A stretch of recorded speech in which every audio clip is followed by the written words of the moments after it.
ओम नमः शिवाय। सभी व्यूअर्स को धन्यवाद करते हुए आज मैं जो लेके आई हूँ सबके लिए अच्छी सूचना है। ये सूर्य अपनी राशि बदलने वाले हैं, अभी वृषभ राशि में चल रहे हैं और अपनी राशि बदल के मिथुन राशि में प्रवेश करेंगे। इसलिए ये जो परिवर्तन होगा ज़्यादातर लोगों के लिए अच्छा रहने वाला है। उसके कई कारण हैं। एक तो क्या है, सूर्य बुध मिलके एक बुध आदित्य युग का निर्माण करते हैं। वहाँ पर कुछ समय इनके साथ बुध भी रहने वाले हैं। मिथुन राशि में बृहस्पति पहले से ही विद्यमान बैठे हुए हैं। इस तरह से इनको बहुत सी चीज़ों का हर एक राशि वालों को फायदा होने वाला है। सबसे पहले ये बता देते हैं, ये 15 जून से लेके 15 जुलाई तक मिथुन राशि में रहने वाले हैं, जो कि इनके लिए ऐसा कहा जाता है कि सबसे ज़्यादा कंफर्टेबल होती है ये बुध के साथ। ये आपने देखा होगा कि जब भी सूर्य और बुध या तो एक साथ रहते हैं या फिर सूर्य और शुक्र एक साथ रहते हैं। हालांकि जो वृष राशि है वो शुक्र की राशि है, तो वो भी उतनी ज़्यादा खराब नहीं थी, लेकिन ये उससे ज़्यादा अच्छी रहने वाली है सभी लोगों के लिए। इसमें अलग-अलग नक्षत्रों से मैं और आपको थोड़ा-सा बता देती हूँ जिससे और सुविधा रहेगी। अभी जब ये चल रहे हैं, जब आपको 22 जून से ये आद्रा नक्षत्र में प्रवेश कर चुके हैं, मतलब करेंगे, और उसके बाद फिर ये लास्ट में 5 जुलाई से पुनर्वसु नक्षत्र में रहने वाले हैं, जो कि गुरु का नक्षत्र है। तो कुछ समय इनके साथ क्या है, अभी मिथुन राशि में गुरु भी है, बुध भी है, तो इस तरह से मिला-जुला बहुत एक ऐसा प्रभाव रहेगा। बुध रहेंगे कम से कम 15 जून से लेके 22 जून तक, तो बहुत अच्छा एक योग बनेगा। अगर केंद्र में बनता है या मूल त्रिकोण में बुध आदित्य योग का निर्माण होता है, तो बहुत आपको सभी लोगों को उनको फायदा होने वाला है। और इसके बाद क्या है कि बृहस्पति तो अभी लंबे समय तक रहेंगे, उसके वीडियो मैंने आप लोगों को बहुत दिन पहले बता दिए थे, और अभी जो परिवर्तन हुए उनके लिए भी मैंने बहुत विस्तार से अलग अलग नक्षत्र के हिसाब से बनाए हैं। नक्षत्र का बहुत महत्व होता है, मतलब प्राचीन काल में इसको ही ज्यादा महत्व देते थे। राशियों का प्रचलन तो बाद में हुआ है। सूर्य के लिए दो शब्द और बता देते हैं। ग्रहों के राजा हैं, जिस ग्रह के साथ बैठते हैं उसको अस्त कर देते हैं। इसमें एक विशेष बात है, अग्नि तत्व के मालिक है, और इसके साथ साथ यहाँ तक कि इनको क्रूर ग्रह की पदवी मिली हुई है। मतलब पापी तो नहीं है, क्रूर तेज ग्रह हैं। इनके पास एक दृष्टि होती, सप्तम दृष्टि। सिंह राशि के स्वामी है और मेष राशि में उच्च रहते हैं और तुला राशि में नीच रहते हैं। तो इस तरह से इनकी अगर मित्रता देखी जाए तो चंद्रमा से है, मंगल से है, बृहस्पति से भी इनकी मित्रता, बुध के तो निकट ही रहते हैं ये, और शेष जो है शनि से सबसे ज्यादा शत्रुता है इनकी। इसके अतिरिक्त राहु केतु इन पर ग्रहण लगाते ही है, तो कुछ चीजों के लिए फायदेमंद होंगे इस समय। राहु केतु की भी दृष्टियों का भी थोड़ा सा आपको देखना पड़ेगा। सूर्य का संबंध आत्मा से है, पिता से है, गवर्नमेंट सेक्टर से है। अब आधा नक्षत्र में आएंगे तो ये मौसम को भी थोड़ा सा हो सकता खराब करे, लेकिन पुनर्वसु नक्षत्र में 5 जुलाई से जैसे ही आएंगे तो गुरु बहुत प्रबल हो जाएंगे। इस तरह से गुरु के अगर आपके नेट चार्ट में महादशा अंतर्दशा चल रही है तो सूर्य और गुरु दोनों परम मित्र है, इसलिए उसका आपको दोहरा लाभ होगा। ये त्रिदृष्टि योग जो बना हुआ है वो धनु राशि पे बना हुआ है, उसको आपको जरूर देखना होगा। बहुत महत्वपूर्ण वीडियो है ये। राहु केतु और शनि की दृष्टि का जो एक मैंने वीडियो बनाया है, उसके लिए आपको अगर नहीं देखा हो तो जरूर देखें, क्योंकि ये लंबे समय तक रहने वाला है।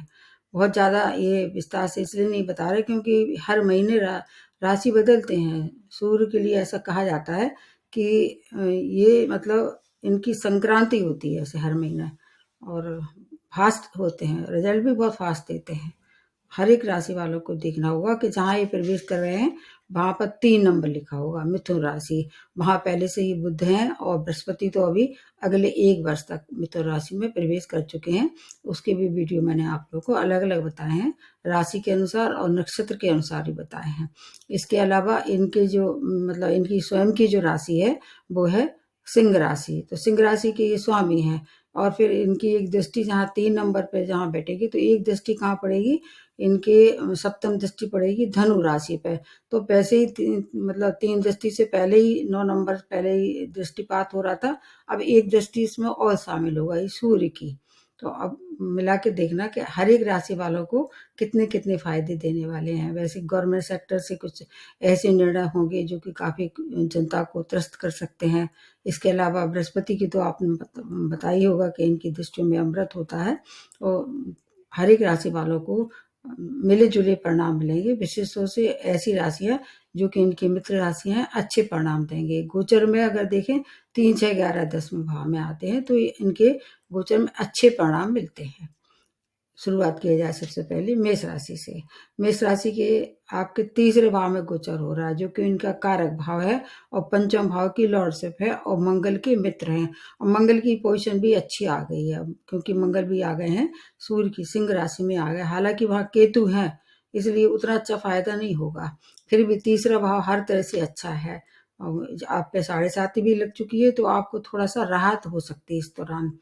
क्या किस तरह से राहत होगी, जैसे यात्राएं हो सकती हैं, छोटे भाई बहनों से अगर कोई परेशानी आ रही थी, मतभेद हो रहा था, तो वो दूर हो जाएगा। आत्मबल में वृद्धि होगी। शिक्षा के लिए, संतान के लिए अच्छे समाचार मिल सकते हैं। इसके अलावा अगर आप स्टूडेंट हैं, तो हायर एजुकेशन के लिए भी आपके लिए अच्छे मौके मिल सकते हैं। प्रेमी प्रेमिकाओं के लिए सुखद सूचना है ये। और संतान की ओर से शुभ समाचार। व्यापारियों के लिए शुभता भरा समय रहने वाला है। भाग्य का साथ रहने वाला है, क्योंकि एक दृष्टि जो 9 नंबर आपका मतलब 9 नंबर जहाँ होगा वहाँ पर क्या होगा, भाग्य भाव है, तो भाग्य का साथ रहने वाला है। हेल्थ में भी सुधार हो सकता है, लेकिन धर्म और कर्म दोनों से जुड़ के आपको चलना चाहिए, तब आपको ज्यादा फायदा होगा। कोई कंपटीशन फेस कर रहे थे, उसके लिए समय अच्छा है, लेकिन कुछ पेशेंट ऐसे हैं जो कि हार्ट पेशेंट हैं, या आइज़ की प्रॉब्लम है, या हड्डियों की प्रॉब्लम है, उसके लिए इलाज कराना बहुत आवश्यक है, क्योंकि अभी जो 7.5 का प्रभाव है अभी लंबे समय तक रहने वाला है। केयरलेस नहीं होना है, क्रोध नहीं करना है। इतना आप अगर आप कर लेते हैं, तो आपके लिए समय काफ़ी अच्छा रहने वाला है, 1 महीने का ये समय। उसके बाद दूसरी जो राशि बनती है वो वृषभ राशि। आपके तो ये आपके सेकंड भाव में गोचर हो रहे हैं और फोर्थ की लॉर्डशिप है। शुक्र से मित्रता नहीं है, आपकी राशि में ही चल रहे थे अब तो, लेकिन अब जैसे ही इन्हें राशि बदल देगी, तो ये आपके लिए कुछ चीज़ों में फायदा लेगी, कुछ चीज़ों में आपको सावधानी रखनी पड़ेगी। जैसे आपके लिए अगर व्यापारी हैं, तो व्यापार के लिए बहुत अच्छा समय है। मान प्रतिष्ठा की वृद्धि, परिवार का साथ रहने वाला है। अगर आप किसी ऐसे क्षेत्र से जुड़े हैं जहाँ वाणी से संबंधित कार्य है, जैसे मोटिवेशनल स्पीकर हैं, या वकील हैं, या टीचर हैं, प्रोफेसर है, ऐसे लोगों के लिए समय बहुत अच्छा है, उत्तम बना हुआ है। परिवार का साथ रहने वाला है। भूमिवान के सुखों में वृद्धि, आर्थिक लाभ के साथ साथ आपके लिए मानसिक पीड़ा में थोड़ी सी कमी होती नजर आ रही है, लेकिन माता की हेल्थ जरूर खराब हो सकती है। अभी तक आप जो धन की बचत से नहीं कर पा रहे थे, धन की बचत भी होना शुरू हो जाएगी। इसमें विदेशी यात्राएं भी शामिल हैं। विदेश में रहने वाले लोगों के लिए अच्छी सूचना है। अगर आपकी पहले से कोई प्लानिंग थी, तो इस दौरान सेटलमेंट हो सकता है, या वहाँ पर वीजा के लिए अप्लाई किया था तो वो अप्रूव हो सकता है। आपके लिए बहुत अच्छा समय है, क्योंकि शुक्र जो है अभी मेष राशि में चल रहे हैं। जैसे ही शुक्र की राशि बदलेगी, शुक्र अगली राशि आपकी मतलब वृष राशि में आएंगे, तब तक के लिए और जितने फायदे हैं, उसके बाद इससे ज्यादा आपको फायदे होने वाले हैं। वृषभ राशि के लिए अच्छी सूचना है। अध्यात्म से जुड़ के रहें, और धार्मिकता आप उसको मतलब अपने किसी भी तरह से डेली रूटीन में लाएं, जो आपसे बन पड़ता है, फिर आपके लिए समय बहुत अच्छा रहने वाला है। उसके बाद नेक्स्ट जो बनती है मिथुन राशि। आपके तो ये लग्न में ही प्रवेश कर रहे हैं। आपके लग्न में गुरु बैठे हुए हैं, जो कि आपको वरदान दे रहे हैं। 5 मतलब जहाँ पर उनका देखा जाए तो 3 दृष्टियां जहाँ होती हैं, और तीसरे भाव की लॉर्डशिप है, तो गुरु की दृष्टियों का आपको बहुत मतलब फायदा होने वाला है। उसमें और ज्यादा जितनी भी कोई कमी थी, वो कमी पूर्ति कर देंगे सूर्य आके, क्योंकि क्या है, बुध और सूर्य दोनों परम मित्र है। बुध आदित्य योग का निर्माण का सबसे ज्यादा आपको ही फायदा होने वाला है, हर तरह से।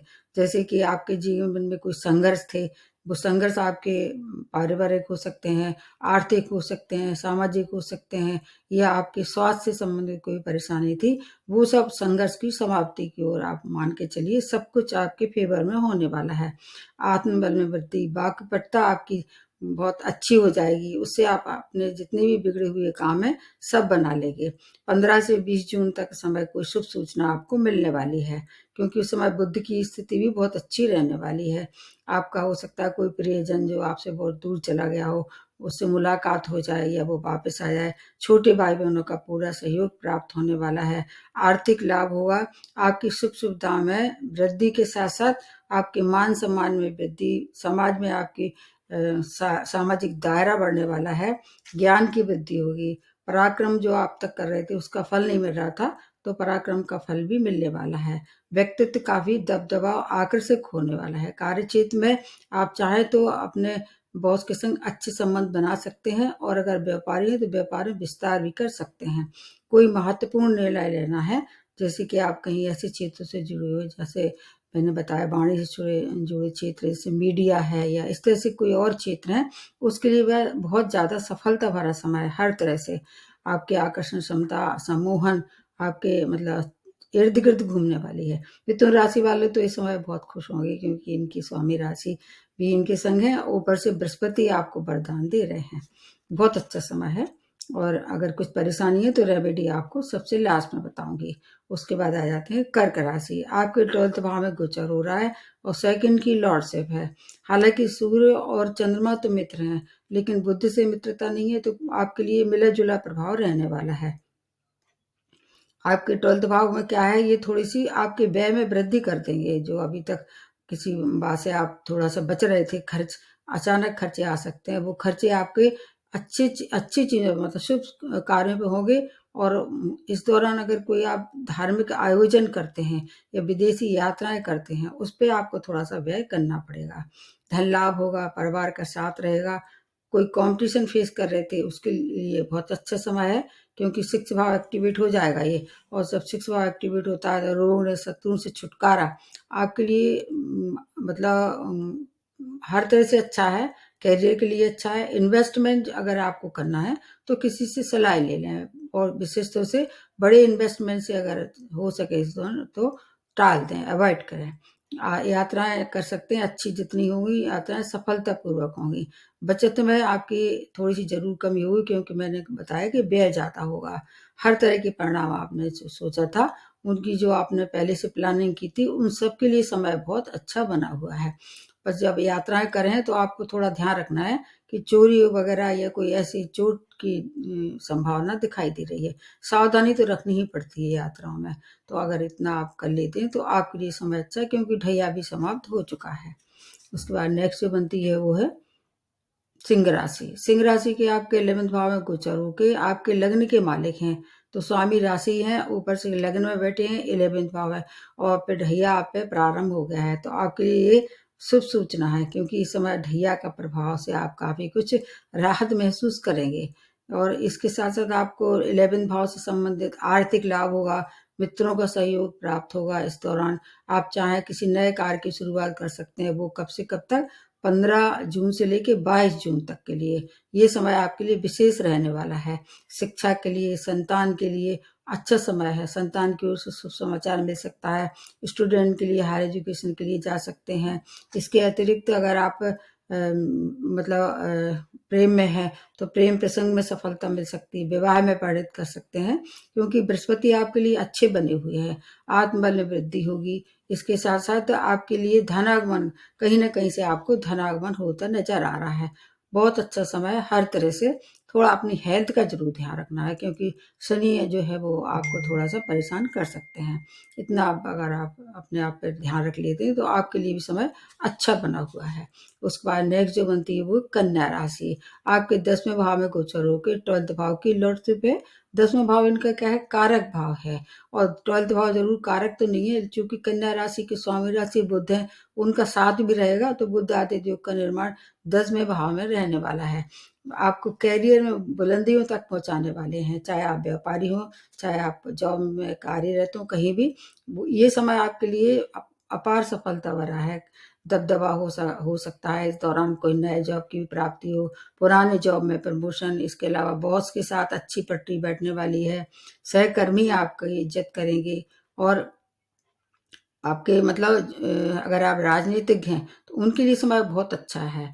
इस समय आपके लिए एक नए उत्तरदायित्व की संभावना आती नजर आ रही है आपकी तरफ। उससे आपके मान प्रतिष्ठा में वृद्धि होगी। व्यापारियों के लिए नए व्यापार की भी शुरुआत कर सकते हैं। पुराने व्यापारी अगर हैं तो उसमें व्यापार में विस्तार कर सकते हैं। यात्रा के हिसाब से देखें तो विदेशी यात्राएं आपके लिए बहुत सुखद रहने वाली हैं। इसमें उस दौरान हो सकता है कुछ आपको व्यय करना पड़े। भूमिवान की सुख में वृद्धि के साथ-साथ आपके लिए अगर आप साझेदारी में व्यापार करना चाह रहे थे, तो उसके लिए भी समय बहुत अच्छा रहने वाला है। और आपके जीवन साथी, आपके साझेदारी में अगर आप पार्टनरशिप है आपकी, उनसे आपके संबंध भी प्रगाढ़ रहने वाले हैं। हेल्थ की केयर आपको करना पड़ेगी। अगर आप इतना कर लेते हैं तो भूमिवान के सुखों की वृद्धि के साथ-साथ बहुत सी चीज़ों का आपको फ़ायदा रहने वाला है। बुध है, इसलिए बुध आपको पूरी तरह से जितना हो सकेगा आपका फ़ेवर करेंगे। उसके बाद आ जाते हैं तुला राशि। तुला राशि के 9th भाव में गोचर होके 11th की लॉर्डशिप है। तो वैसे तो तुला राशि में नीच होते हैं, परंतु ये 2 भाव बहुत अच्छे हैं। 9th भाव किसका है? आपके भाग्यस्थान का है, पिता का है, धर्म का है, यात्राओं का भी है। 11th भाव को अगर देखें तो यहाँ तो हर एक ग्रह अच्छे फल देता है। तो 2 भाव ऐसे हैं, दोनों से ही फ़ायदा होने वाला है। इसलिए इनकी नीचता का आपको बिल्कुल भी कोई दोष नहीं रहेगा इस समय। और इसके सिवाय कुछ समय बुध का भी साथ रहेगा, जो कि आपके मित्र हैं, परम मित्र हैं। तो भाग्यवर्धक समय है। आय में वृद्धि, पिता का साथ, उनके साथ मिलके कोई काम करना चाह रहे थे, अब तक शुरुआत नहीं हो रही थी, अब शुरुआत कर सकते हैं, वो भी 15 से 22 जून के बीच में। और इसके साथ स्टूडेंट हैं, आपके लिए शुभ समाचार है। हो सकता है आपका मेरिट में नाम आ जाए, या अच्छे सब्जेक्ट के जिसको आप चाह रहे थे उसमें आपका एडमिशन मिल जाए। मित्रों का सहयोग प्राप्त होगा। आप अगर क्रिएटिव फील्ड से जुड़े हुए हैं, कोई नए-नए आइडिया आपके मन में आ सकते हैं, उससे आपको आगे की जो फ्यूचर प्लानिंग है उसके लिए समय बहुत अच्छा रहने वाला है। नाम की, यश की प्राप्ति होगी, ग्रोथ का समय है हर तरह से। अगर आप का कोई लव पार्टनर है तो उसको लाइफ पार्टनर में भी बदलने की समय सब कुछ संभावना दिखाई दे रही है। आपके लिए समय बहुत अच्छा है। बस आपको किस चीज़ का ध्यान रखना है, अपनी वाणी पे कंट्रोल रखना है, चरित्र पे ध्यान रखना है। अगर इतना आप रख लेते हैं, किसी से भी मतलब फ्लर्ट नहीं करना है। फ्लर्ट करने से आपके चरित्र को परेशानी हो सकती है। उसके बाद नेक्स्ट जो बनती है वो है वृश्चिक राशि। वृश्चिक राशि के अष्टम में गोचर होके और 10वें की लॉर्डशिप है। और मंगल के सूर्य मंगल तो मित्र हैं, लेकिन बुध से मित्रता नहीं है। चूँकि ये भाव भी कारक नहीं है, इसलिए आपके लिए उतना अच्छा नहीं रहने वाला ये। किस तरह से अच्छा रहेगा, किस तरह से नहीं, आपको थोड़ा-सा संक्षेप में बताते हैं।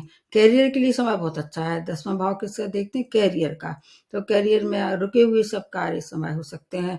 नए जॉब की प्राप्ति, पुराने जॉब में प्रमोशन, गुप्त शत्रुओं से परेशान हो सकती है आपको, गुप्त गुप्त रोगों से भी परेशानी हो सकती है, चोट-चपेट, दुर्घटना के शिकार हो सकते हैं। इसके अलावा अध्यात्म के लिए समय बहुत अच्छा है। और आपके ससुराल पक्ष से अगर कोई अनबन चली आ रही थी तो उसको तूल ना दें। अगर ऑकल्ट साइंस या गुप्त विद्याओं में आपकी रुचि थी, क्योंकि अष्टम भाव उस तरह से देखा जाता है, शोध कार्यों में है, या गुप्तचर विभाग में आप काम कर रहे हैं, या स्पिरिचुअली कहीं आपकी कहीं रुचि है, उसके लिए समय बहुत अच्छा बना हुआ है। इन्वेस्टमेंट अभी नहीं करना है। इन्वेस्टमेंट करने से आपको हानि हो सकती है। और अगर करना ही है तो किसी से सलाह ले लें। आपके लिए मतलब कुछ ऐसे दिखाई दे रहा है कि हेल्थ को भी ज़्यादा खराबी दे सकते हैं। जैसे कि बोन्स की प्रॉब्लम है, या आइज़ की प्रॉब्लम है, या हार्ट पेशेंट हैं, बहुत सावधानी की आवश्यकता है। केवल कैरियर के लिए समय बहुत अच्छा है, धन के लिए बहुत अच्छा है। और बाकी शेष चीज़ों में आपको सावधानी रखनी पड़ेगी, क्योंकि वैसे तो आप पे ढैया समाप्त हो गया है, लेकिन इधर बृहस्पति भी आपके फ़ेवर में नहीं है, इसलिए उसकी वजह से आपको थोड़ी परेशानी हो सकती है। उसके बाद नेक्स्ट जो बनती है वो है धनु राशि। आपके सप्तम भाव में गोचर होके 9th भाव की लॉर्डशिप है। और आपके लिए अगर धनु राशि पे अभी ढैया भी प्रारंभ हो गया है, लेकिन खुशखबरी है ये, क्योंकि आप पे पड़ रही हैं बहुत सारी दृष्टियाँ आपकी राशि पे। तो इस तरह से जीवन साथी और साझेदारी में आपका अगर अगर मतलब नियंत्रण कर पाते हैं किस पे? वाणी पे, क्रोध पे, तो बहुत अच्छा समय है। नए व्यापार की शुरुआत कर सकते हैं कम पूंजी से। विवाह के लिए समय अच्छा है, अच्छे प्रपोजल आएँगे। और इसके अलावा वैवाहिक संबंधों में एडजस्टमेंट करके चलना पड़ेगा। अपने जीवन साथी की हेल्थ का भी बहुत ध्यान रखना पड़ेगा। भाग्य का साथ है, सबसे अच्छी बात है कि भाग्य जब साथ होता है तो सब बिगड़े काम बनना शुरू हो जाते हैं। जैसे मैंने बताया, पॉजिटिव चेंज रहने वाला है। आपका घर या ऑफिस दोनों को सामंजस्य बना के चलना होगा। ये नहीं है कि आपने घर में बहुत ज़्यादा टाइम दे दिया, ऑफिस की तरफ से केयरलेस हो गए, तो फिर वहाँ परेशानी हो सकती है। तो आपको क्या करना है, दोनों में तालमेल बना के चलना है। इसके अलावा जॉब में तरक्की मिल सकती है। अगर आप लॉयर हैं, डॉक्टर हैं या वाणी से जुड़े किसी भी क्षेत्र से जुड़ के काम कर रहे हैं, आपके लिए नए-नए कस्टमर मिल सकते हैं। अगर आपकी रुचि ऐसी जगह है जहाँ पर जैसे कि ओकल साइंस है या कहीं धार्मिक आयोजन करना है, जैसे किसी-किसी जगह ऐसे होते हैं ना कि प्रवचन वगैरह होते हैं, सत्संग होते हैं। अगर वहाँ आप जाते हैं तो आपका नाम, यश भी प्राप्त होगा। आपके लिए समय अच्छा है, इसका उपयोग करें। लेकिन फिर भी क्योंकि अभी ढैया का प्रभाव है, इसलिए आपके मन में एक अज्ञात भय रहेगा, उससे आपको थोड़ा-सा बचना होगा। बाकी और चीज़ें घबराने की आवश्यकता नहीं, क्योंकि बृहस्पति आपके लिए काफ़ी अच्छी कंडीशन में आ चुके हैं। अब अगली जो राशि बनती है वो मकर राशि। आपके 6 भाव में गोचर होके और 8th की लॉर्डशिप है। तो आपके लिए ये दोनों ही भाव अच्छे नहीं है। इधर आपके सूर्य और शनि दोनों शत्रु भी हैं। चूँकि ये विपरीत राजयोग का निर्माण हो रहा है, इसलिए आपको पुराने कोई रोग, उनसे परेशानी हो सकती है। कोई गुप्त शत्रु आपको परेशान कर सकते हैं, लेकिन कॉम्पिटिशन के लिए समय अच्छा है। विरोधी शांत हो जाएँगे। अगर आप शोध कार्य से जुड़े हुए हैं, वहाँ से शुभ सूचना मिलने वाली है। और अगर आप पहले से ही कहीं आपका ऐसी जगह रुचि थी, जैसे गुप्त विद्या में है या शोध कार्यों से जुड़े हुए हैं, उसके लिए समय बहुत अच्छा है। मतलब ग्रोथ का समय है कैरियर के लिए। व्यापार में नए संपर्क बन सकते हैं। वर्कलोड बढ़ सकता है इस दौरान, तो इसलिए आपकी हेल्थ ज़रूर खराब हो सकती है। दोनों ही भाव अच्छे नहीं हैं, इसलिए हेल्थ का बहुत ध्यान रखना है। इस समय अगर ज़रूरत नहीं हो तो ऋण भी ना लें। शत्रु शांत ज़रूर हो जाएँगे, लेकिन बीच-बीच में आपको थोड़ा-सा टेंशन देते रहेंगे, तो उनको इग्नोर नहीं करना है। उनको लड़ाई-झगड़ा नहीं करना है और वाद-विवाद किसी भी तरह से इस पचड़े से बचना है। प्रेम के लिए समय अच्छा है। प्रेम और समर्पण, ये सब आपके लिए इस समय सुखद सूचना लेके आए हैं। योगा करें, प्राणायाम करें, फिटनेस पे ध्यान दें, तो आपको बहुत चीज़ों से राहत भी होगी। जैसे अगर हेल्थ को लेके परेशानी आँखों से थी या हार्ट पेशेंट थे, उस पे बहुत ध्यान रखना है। आपको 15 से लेके 22 जून तक कोई अच्छी सूचना मिलने वाली है कैरियर से संबंधित। कुल मिला के है कि मिला-जुला रहने वाला है। सबसे पहले आपको हेल्थ का ध्यान रखना है। अब अगली जो राशि बनती है वो है कुंभ राशि। आपके पंचम भाव में गोचर होके सप्तम की लॉर्डशिप है। अब ये भी शनि की राशि है। सूर्य शनि दोनों शत्रु हैं, लेकिन चूंकि ये दोनों ही भाव बहुत अच्छे हैं और कुंभ राशि इस समय काफी मजे में है, क्योंकि शनि ने उनका पीछा छोड़ दिया, लेकिन राहु आ गए हैं आपके राशि में, इसलिए उसके लिए थोड़ा सा ध्यान रखना है।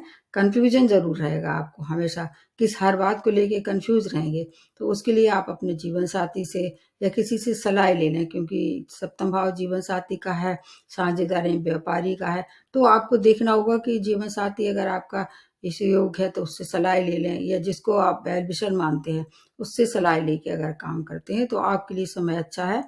अगर आप अविवाहित हैं तो विवाह के लिए समय बहुत अच्छा है। प्रेम विवाह के लिए समय बहुत उपयुक्त है ये, क्योंकि 2 भाव एक्टिवेट हो रहे हैं, पंचम और सप्तम। तो वैवाहिक जीवन में सामंजस्य बनाना होगा। नए व्यापार की शुरुआत कर सकते हैं। स्टूडेंट के लिए समय उपलब्धियों भरा रहने वाला है। 15 से 20 जून के लिए का समय, सॉरी 22 जून तक का समय बड़े निर्णय ले सकते हैं। उसके बाद फिर आपको थोड़ी सी सोचना पड़ेगा। कुल मिला के है कि कुंभ राशि वाले भी अभी साढ़े साथी के प्रभाव में है, लेकिन शनि आपके लिए उतने खराब नहीं होते हैं। शनि हमेशा आपका फेवर करते हैं। उसके बाद नेक्स्ट जो बनती है वो मीन राशि। 4th भाव में गोचर होके 6 भाव की लॉर्डशिप है। आप पे भी साढ़े साथी चल ही रहा है। आपके लिए फिर भी समय अच्छा है, क्योंकि चौथा और छठवां भाव इनका देखा है तो कारक होता है। चौथा भाव केंद्र भाव है। अभी अभी आपके लिए गुरु भी अच्छी कंडीशन में है, तो इस तरह से चौथे भाव से संबंधित सभी तरह की सुख सुविधा में वृद्धि होगी। परिवार के साथ मिलकर काम कर रहे थे तो आपके लिए अच्छी सूचना है। भूमिवान के सुखों में वृद्धि, और इसके अलावा आपके 6 भाव में कोई कंपटीशन था, उसमें आपको संशय था, उसके लिए सफलता भरा समय है। शत्रु शांत हो जाएंगे। रोगों की तरफ से थोड़ी सी परेशानी हो सकती है, तो रोगों के लिए आपको किसी न किसी से उपचार कराना चाहिए, लेकिन फिर भी आपको कोई ज़्यादा परेशानी नहीं होगी। ससुराल पक्ष से और मातृ पक्ष से दोनों से संबंधों में मधुरता आएगी। और अगर कोई आपको बीच बीच में पुश कर रहा है शत्रु, तो उससे वाद विवाद ना करें, शांति से काम निपटा लें, तो आपके लिए भी समय बहुत अच्छा रहने वाला है। तो ये मैंने बताया आपको मेष से लेके मीन तक का। सूर्य मिथुन राशि में प्रवेश कर चुके हैं, और पिछले वीडियो में मैंने बहुत विस्तार से हर एक राशि के लिए बताया है, जैसे कि जो जो चेंज हुए हैं बड़े लंबे समय तक के लिए, तो आपको देखना होगा। अब लास्ट में उपाय बता देती हूँ। इसमें उपाय में देखिए ऐसा है, सूर्य के लिए तो ज़्यादातर आपको कुछ ज़्यादा नहीं करना है, सूर्य को अर्घ्य देना है। अगर सूर्य के वैसे परेशानी है तो गेहूँ गुड़ का दान कर सकते हैं, रविवार का व्रत कर सकते हैं बिना नमक खाए। एक ये बात है, सूर्य का जब भी आपको रविवार का व्रत करना हो, नमक नहीं खाना है। इसके अलावा मतलब पिता का सम्मान करें। पिता तो आपके जीते जाते ही सूर्य की एक तरह से देखे जाए रूप में ही होते हैं, तो उनका सम्मान करें, माता का सम्मान करें। इसके अलावा बुद्ध के लिए अगर कोई परेशानी आ रही है तो गाय को हरा चारा खिलाएं, गणेश जी की उपासना करें।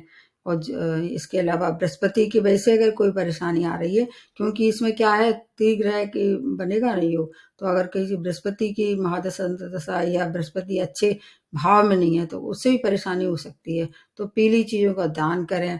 इसके अलावा इस बुजुर्गों का आशीर्वाद लेते रहें, सबसे अच्छी बात है।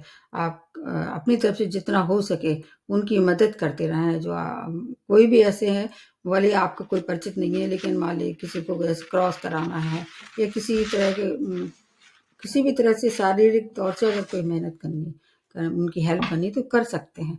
इससे उनका आशीर्वाद मिलता रहेगा। आपके घर में रहने वाले बुजुर्ग हैं, इनके अलावा भी बहुत लोग ज़रूरतमंद होते हैं। हर तरह से अगर उनकी जितना आपकी सक्षम है, जो आपकी कैपेसिटी है, उसके हिसाब से मदद करते रहें। तो आपका जो 1 महीने का समय सभी राशि वालों के लिए सुखद रहने वाला है। एक बार पुनः आपसे निवेदन है, ज़्यादा से ज़्यादा वीडियो को लाइक कीजिए, सब्सक्राइब कीजिए। अगर आपको फिर भी और अच्छा लगता है तो थैंक्स का बटन भी दबा दीजिए। नमस्ते और धन्यवाद।